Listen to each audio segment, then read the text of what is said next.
highlight tra rồi vì highlight màคือចេញកែភ្លុតមកមួយ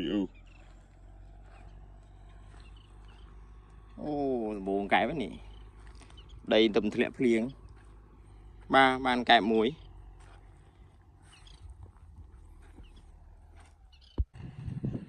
បាទចូលមកមើលបងទីជនគាត់ជួដីស្តាំងបាទតម្លៃបងស្តាំងសេ019ញមួយមកចុះបងចាំណាជួយណាបងនេះ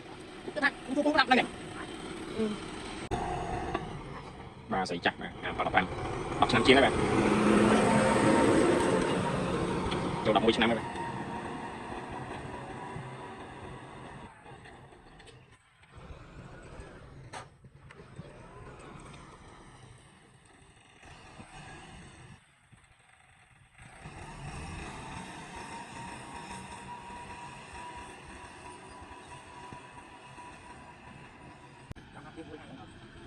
អូគេនឹងចានឲ្យជួលទៅនោះបាទជួបនោះតា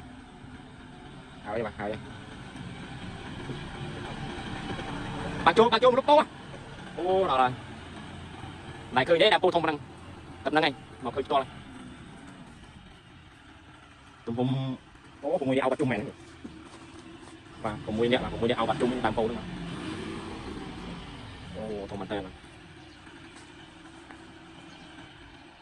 ត្រាក់ទ័រចនឌីជាទំនុកចិត្តរបស់លោកអ្នកនាំចូលនឹងចែកចាយផ្ដាច់មុខដល់ក្រុមហ៊ុន RMA Cambodia